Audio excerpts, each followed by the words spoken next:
E3's Super Mario Odyssey showcase was simply amazing. I mean, it's a theorist's nightmare, but it was so beautiful looking. It's essentially like if you were playing a game of Tetris Attack, and right before winning the match, right before possibly having an understanding of Mario lore, you get crushed by like a 40-stack combo. It feels like a dump truck just rolled up full of new Mario encyclopedias and buried you alive.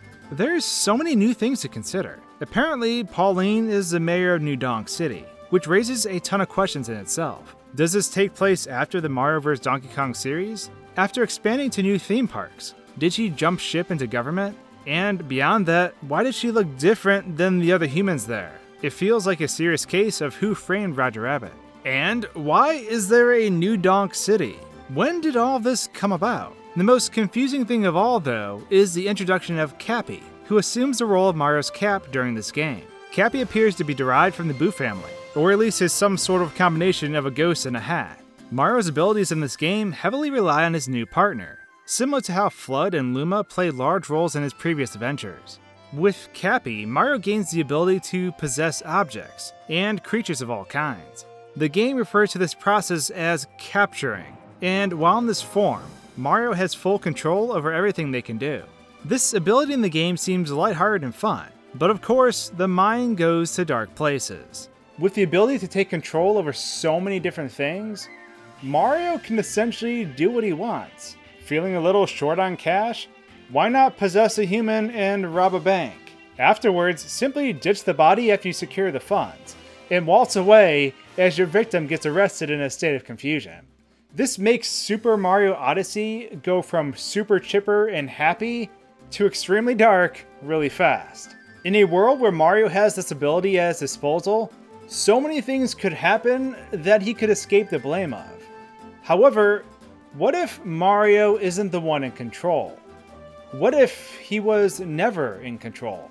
Since we don't have the full elements to the story yet, we can only go off of what has been presented. However, because Mario has this ability to possess humans around him who can't defend themselves from this capturing process, who's to say Mario himself hasn't been under this spell this entire time?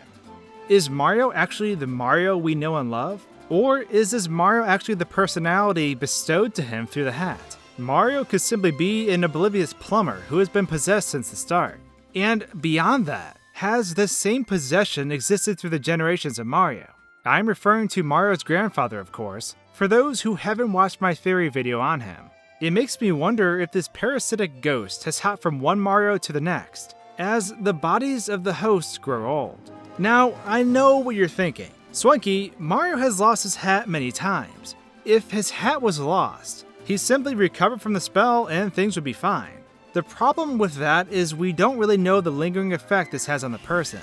Is there a lingering parasitic effect that causes Mario to seek it out due to the influence it has on his brain? Or perhaps Mario is completely aware of what is going on.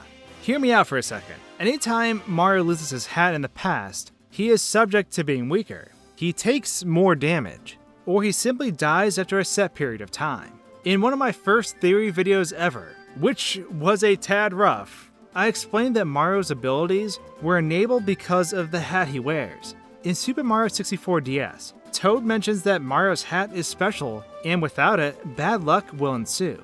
This might be due to the hat being such a benefit to Mario, that he can't let it go. It's like a symbiotic relationship, where Mario gains strength through the hat, and the hat gets to live on the host's body. So that when the hat is lost or taken from him, he immediately seeks it out again. Without the hat, he becomes weakened, and he's addicted to the power boost it provides.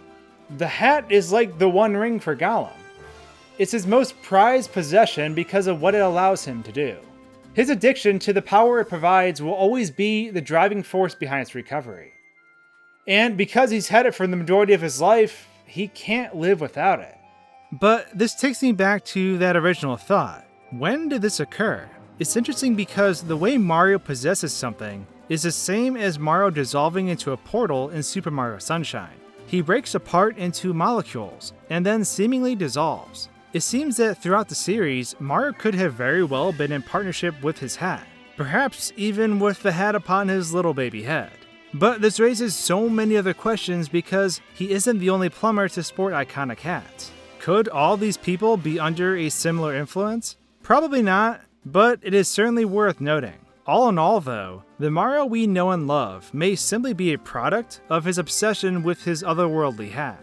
Driven by a thirst for power, he can't let it go. It's engraved in him, and without it, he isn't Super Mario. He's just Mario, and perhaps just an ordinary plumber. Cappy's introduction really makes you wonder just what is going on here.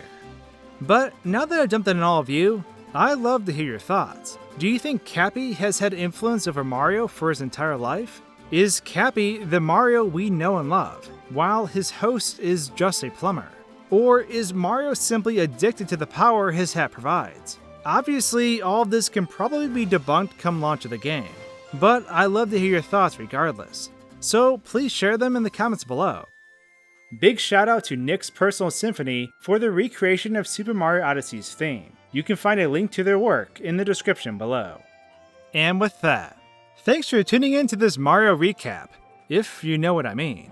If you'd like to join me on my YouTube voyage and continue to uncover the mysteries behind the Mario universe, then the subscribe button is just what you're looking for.